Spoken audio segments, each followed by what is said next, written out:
bienvenidas. Un espacio donde contamos las historias que cambian el mundo y son cosas que pasan en Granada, en nuestra provincia. Desde Granada Social queremos debatir y queremos hacerte reflexionar. Y hoy empezamos con un amigo que ha venido a visitarnos y que nos va a contar su historia, y lo va a hacer con motivo del 31 de marzo, que es el Día de la Visibilidad Trans. Y creemos que es un tema lo suficientemente importante como para empezar esta sección presentando a David. Bienvenido, David. Gracias. David es el padre de Paula. Paula es una niña de 8 años que desde muy jovencita, desde muy pequeña, decidió decirle a sus padres que era una niña. Exactamente, sí. Nosotros conocimos a Paula con 5 años. Somos una familia adoptiva, homoparental, es decir, somos dos papás. Y bueno, pues cuando mi marido y yo nos conocimos, tomamos la decisión de tener hijos o hijas a través de la vía de la adopción, ¿no? Y bueno, pues en el 2018 tuvimos la gran suerte de que llegó Paula en un 3 de diciembre y luego en el 2020 llegó nuestra segunda hija, Melanie. Y bueno, pues Paula desde el minuto cero prácticamente de conocerla, de forma muy sutil nos fue diciendo que ella era una niña, hasta que llegó un momento en el que ella necesitaba que el mundo la leyese como quien es. No tenía suficiente con hacérnoslo ver. Entonces, pues nosotros hicimos algo que creíamos fundamental, que era escucharla, acompañarla. Y en un momento dado de ese camino, pues una pequeño ultimátum, haciendo referencia a una parte de su cuerpo, y a partir de ahí pues decidimos que Paula tenía que ser Paula y que no podía esperar más. Entonces Paula llega a vuestra vida, lo cambia todo, porque es un pequeño o una pequeña que de repente llega a vuestra vida sin haber sido padres antes, pues me imagino que sería ya una revolución en sí misma.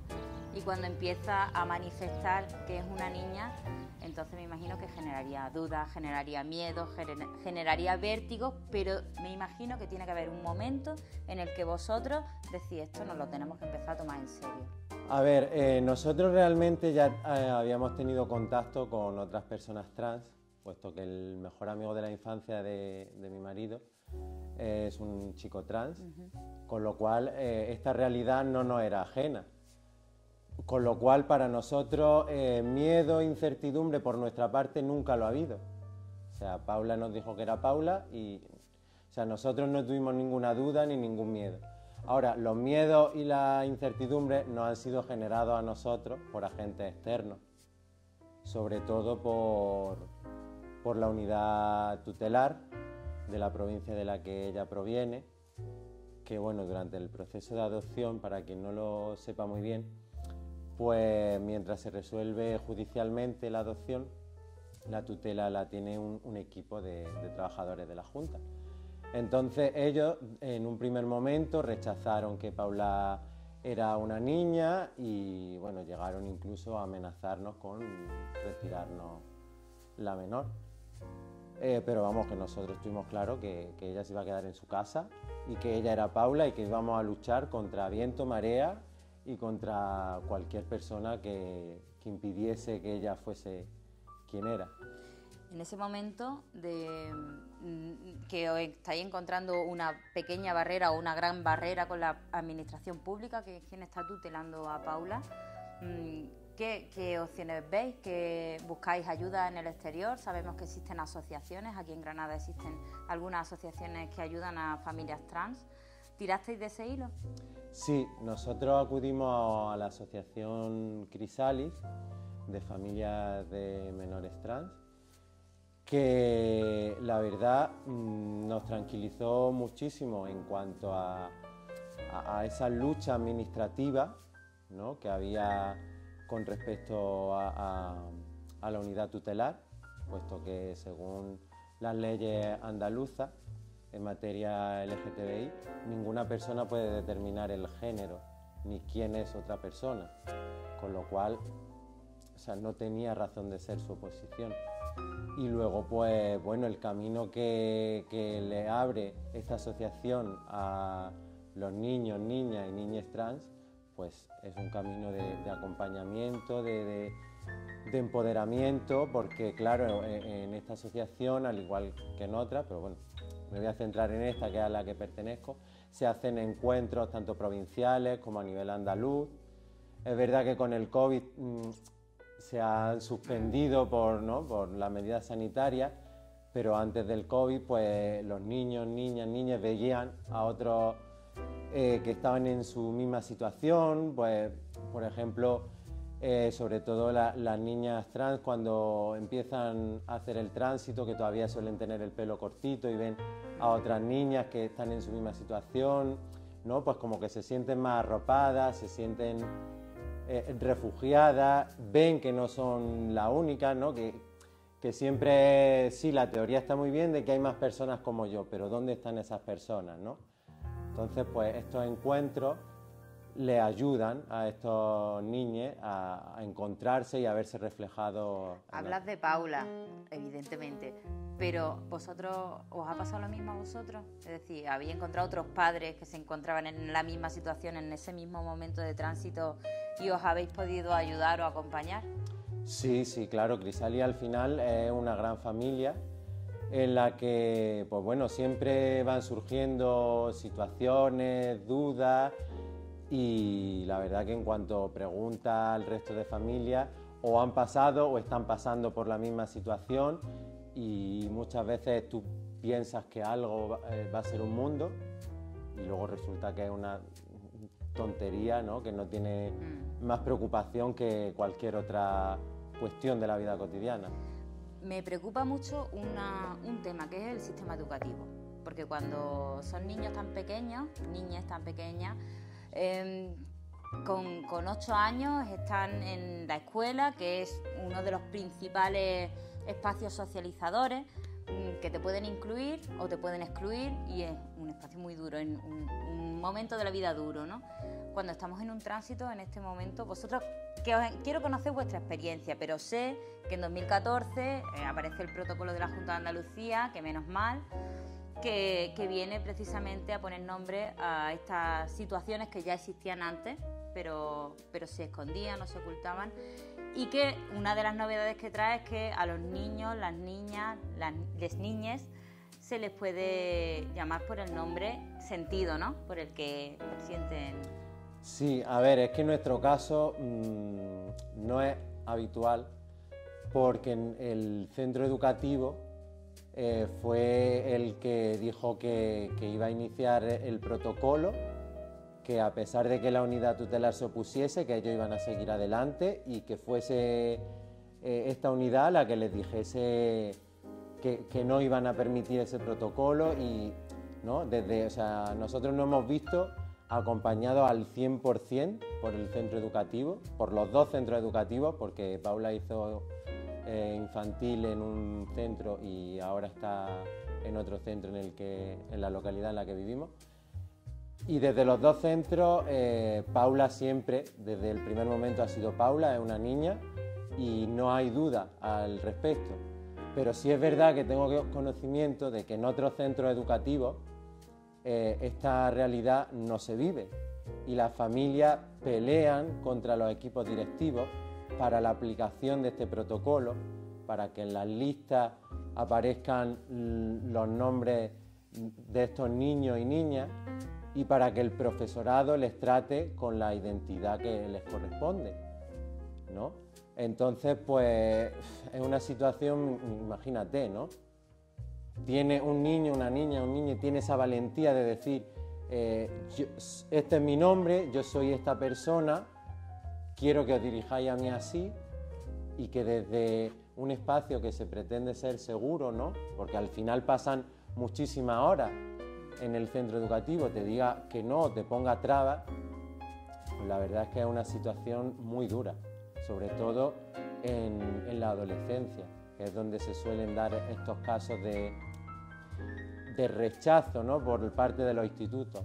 ¿Tú entiendes que sigan existiendo esas resistencias dentro de los entornos educativos a pesar de que exista un protocolo autonómico que le indique a los equipos educativos, a los docentes, lo que tienen que hacer en estos casos? A ver, yo no lo entiendo, puesto que hay que cumplir la ley, ¿no? Es una ley, que es un protocolo de actuación en este caso, pero que tiene, ¿no?, un peso que hay que cumplir y unas medidas que se tienen que llevar a cabo. Pero sí lo entiendo desde el punto de vista de toda la transfobia que cada vez vemos más reflejada en la sociedad y que está auspiciada, ¿no?, por esos partidos de derecha y extrema derecha que cada vez tienen más voz y que permiten que esos discursos de odio y de transfobia calen en una sociedad que hace unos años no se planteaba esas cuestiones. Sabemos que además de las dificultades que nos podemos encontrar en algunos centros educativos, después los trámites para cualquier cosa, cualquier cambio de nombre, cualquier modificación, suelen ser muy largos y que a veces también depende de la comunidad autónoma, que hay diferencias entre Andalucía, Castilla-La Mancha, Barcelona, Cataluña y demás. Entonces, mi pregunta es, en este momento, donde entiendo que ya habéis limado asperezas con Junta de Andalucía, entiendo que ya en los centros educativos, que no habéis tenido problema nunca, está todo en su sitio, en su lugar. ¿Con la Administración en qué momento os encontráis? Pues ahora mismo, por suerte, acabamos de terminar el proceso judicial y estamos en un proceso de iniciar el cambio de nombre en el DNI, que bueno, eso pues estamos como siempre a la buena voluntad y a la disposición del funcionario o funcionaria de turno que lleve el caso y en este caso del juez o la jueza que demore o no ese cambio, ¿no? O sea, estamos, o las personas trans están en ese limbo legal que depende del buenismo de otras personas, ¿no? Esa serie de derechos que se suponen que tienen, ¿no?, que deben tener como cualquier ciudadano o ciudadana, ¿no?, o ciudadana español, no los tienen, dependen eso de... para empezar, si eres mayor de edad, depende de unos requisitos médicos. Y si eres menor de edad, estás como en un limbo también legal, que hay veces que tienen que pasar por forenses menores de edad para poder cambiar el nombre registral, en las que le hacen preguntas que no le corresponden a una persona de 5, 8, 6 años. No tienen por qué pasar por ese tipo de preguntas hacia su intimidad, hacia el futuro, relaciones sexuales, si se plantean tener hijos, ¿no? No sé, no me parece que tengan que experimentar esa exposición, ¿no?, cuando el resto de personas no. Y ante todas estas resistencias que encontráis en el camino y que seguramente, por desgracia, encontraréis más aún, que serán barreras que tengáis que ir derribando conforme se os vayan presentando las dificultades, a una familia que se encuentra ahora mismo en esta misma situación, que tenga un hijo o una hija que se está manifestando con su identidad auténtica, ¿qué recomendación, qué palabras de ánimo, qué les dirías en este momento?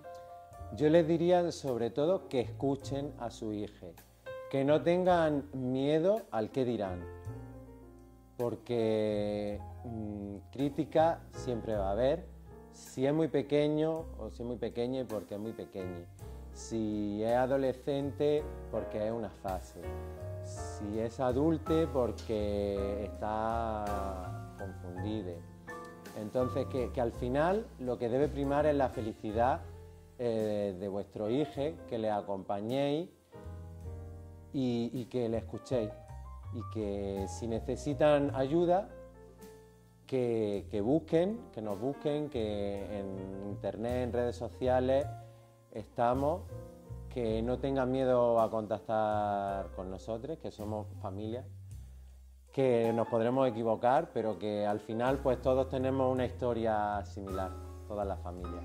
Y por contra, a esas otras personas, que desgraciadamente hay demasiadas en nuestra sociedad y antes las han mencionado, que no entienden, que critican, que censuran, que culpan, ¿no?, a la persona transexual o a la persona que de forma tan valiente como tu hija de 8 años ha tomado la valentía de decir aquí estoy yo, aquí soy una niña.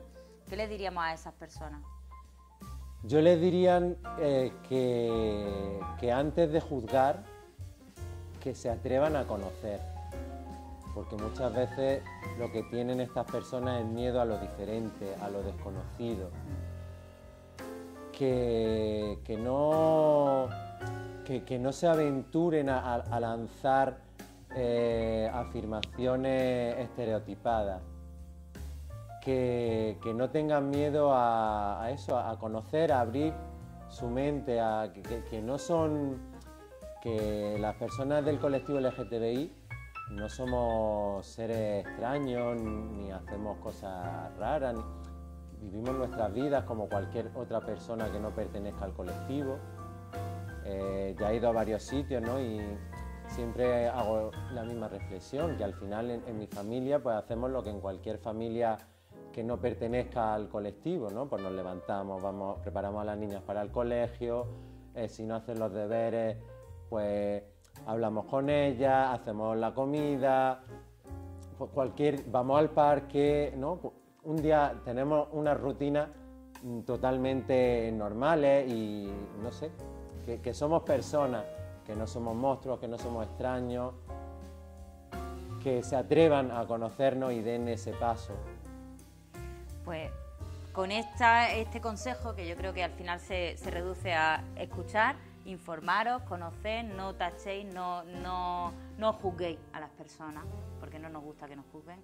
Te damos muchísimas las gracias por tu testimonio, por tu historia, por compartirlo, porque es muy generoso que en este momento en el que te encuentras des el paso de compartir tu experiencia con Granada, en este caso. Nada, gracias a vosotras por darnos por darme a mí en concreto y a la asociación darnos este altavoz, ¿no?, para hacer llegar a más personas la realidad de las personas trans.